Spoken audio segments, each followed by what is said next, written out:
All right, I'm not gonna waste any of your time and I'm gonna be brutally honest with you. Okay, there are a ton of games on the Switch. There's a boatload of games on the eShop. There are so many roguelikes and there are plenty of card games to play. So when Nacon and Abracam Entertainment told me that they have a new roguelike card game on Switch, I was like, guys, been there, done that. I don't know. The eShop is overflowing. My library is super packed.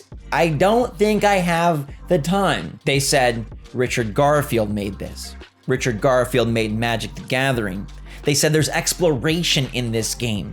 In a card game? They said there's a bunch of different characters and unlocks, and most importantly, the systems are designed smartly so it all works together and you don't have to do any extra work. You don't have to worry. You don't have to figure it.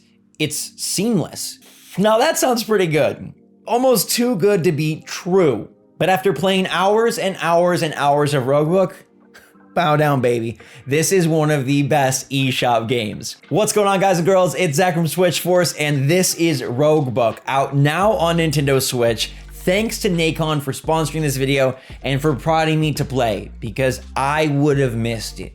And I don't want the same to happen to you. So please, do yourself a favor and click the link in the description down below to check out Roguebook. The game is remarkable. And every single time you click that link, even just clicking it, it helps support the show and the channel. It's the easiest way to keep the SwitchForce ship rolling. We're gonna lay down the power card.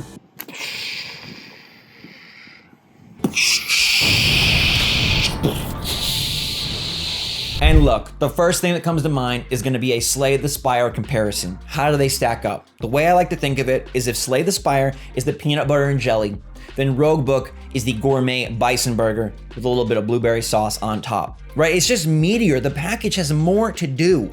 It's a more well-rounded experience because of those elements that have you exploring, that have you collecting, and that have different characters teaming up in a really smart way. Like, they do not mess around. It's just cool and quick, but challenging too. So we're gonna get after it with my main man right here. I love this dude so much.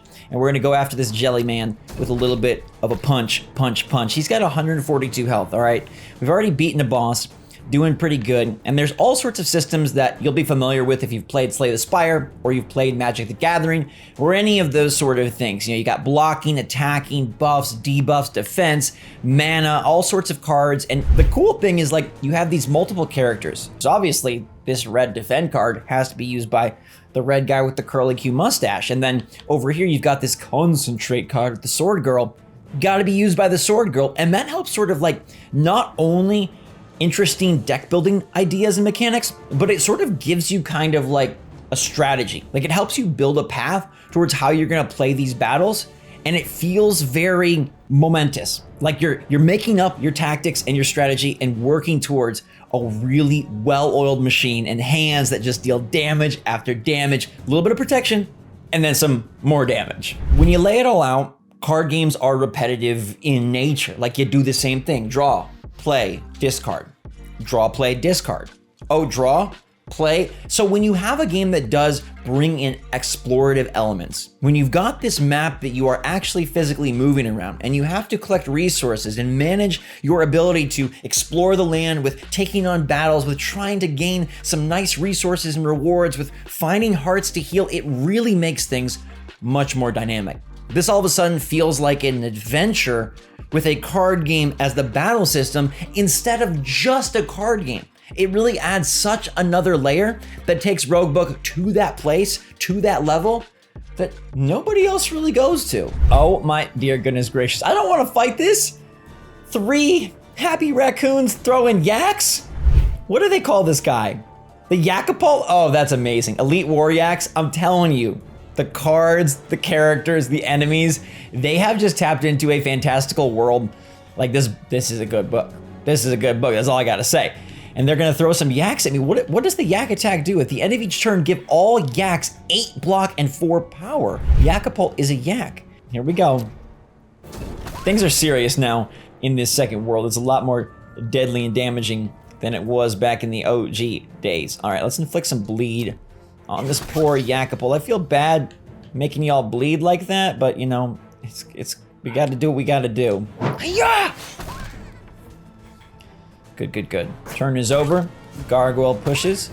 That Yakapult, oh, launching that yak. They literally yak launch. And then they, oh my gosh, they birth baby yaks. This is bad news. Let's get an ally up in here. I do have 5 mana this turn, so we are feeling, oh, I could make it 6. All right, I don't have enough cards though for that. All right, we attack. Do we want to kill this guy? I guess, yeah. Poor little yak man. Latin for 30 damage. This is the sickest attack. Okay. Come on, man. Boom, with the butt stomp. Throw it down. Lay it to him lovely and slow. Yeah, we're just gonna have to suck it up. We're gonna be real, we're hurting real bad on the health front of things, but it's the way it worked. I got no blocks that turn. Oh, man. Yakapultin, oh, dude. And they're spawning more yaks. It's like a rabbit farm over here. That should finish him off, right? Yes, good. So sorry. Oh, it boomed the yaks with them. No more raccoons to throw the yaks. The yaks have no power. They cannot attack. These creatures look cute, but many times they have me sweating. Like they're tossing yaks at you. They're literally throwing yaks at you. And yet somehow you're like, what card am I gonna play to get out of this mess? I think for card games, art is overlooked because it's like, okay, whatever, scribble on the card, it's fine. It's about the systems. Roguebook proves that if you do invest the time, if you have the people that can make it possible, the art can really upgrade things. The animations can make it feel much more alive and much more of a world than just some cards that have graphics. I think that's the difference, right? It's like, is this a card game that has representation of the cards, or is this a game being played with cards? Does that make sense? It's like, are the cards dictating or are the characters? And because they're drawn out so well, it's the characters in Roguebook that lead the way instead of the cards. Barely alive. 1 freaking damage. Oh my goodness gracious. Are we gonna pull off the unthinkable? Can we be a magician of the cards? Yu-Gi-Oh taught me a lot. This is it. You will witness a run come to its sad conclusion as my heroes face death it. Is this the end? Why, yes it is. Oftentimes you get these character battlers and all of a sudden there's so much going on, you're moving, you're min-maxing, and it's just like, this is an overwhelm. They found like the sweet spot. 2 characters, front and back, and most of the time, you're not even really worried about it. It helps out with blocking, it helps out with certain cards, and it adds a layer of strategy, that extra little bit of sauce to make things more strategic. But it never detracts from the fluidity and fun of the experience. And they found a way to jam in a whole bunch of stuff, tactics, strategy, and cards, and it doesn't slow down the machine. You're just purring the whole way through. We're gonna do it. You ready for the big final blow? Oh my gosh, I'm kind of shaking here. All right, 8 block and 8 attack. We're gonna lay down the power card.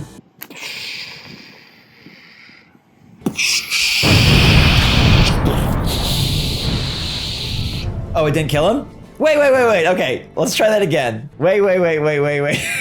It didn't kill him?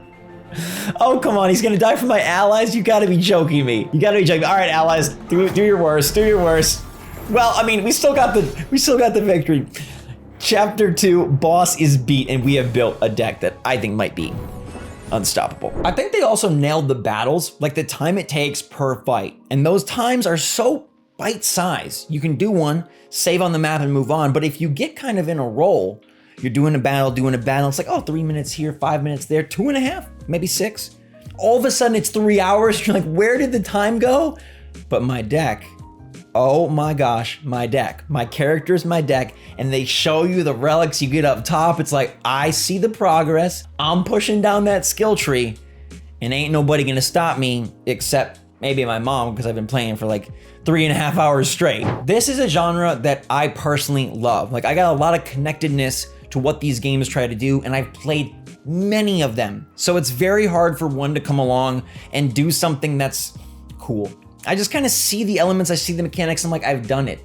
I've done it before, and I don't really want to invest the time to do it again. Start from scratch with basic decks and build my way up. So it is a testament to the true mastery of Richard Garfield, Abraham Entertainment, and what they created here with Roguebook, because I do want to build the decks.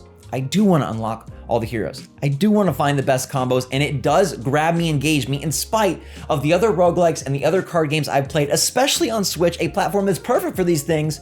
Thereby, it has tons of them. Roguebook, though, it stands above. So if you are looking for a card game to play, if you're looking for a roguelike that's going to infuse strategy, skills, and so much addictiveness, this is the one for you. Make sure to click the link in the description down below to check it out. Open the book. See what you think. Read a page or two. Give it a chance, and I think you will be mighty happy that you did. Thanks a lot for watching this video, everybody. I'm always so happy you choose to spend your valuable time with me. I appreciate you so very much. Make sure you're staying safe, staying healthy, staying happy, staying positive out there. And until next time, my wonderful friends, another great Switch game added to the eShop. SwitchForce out.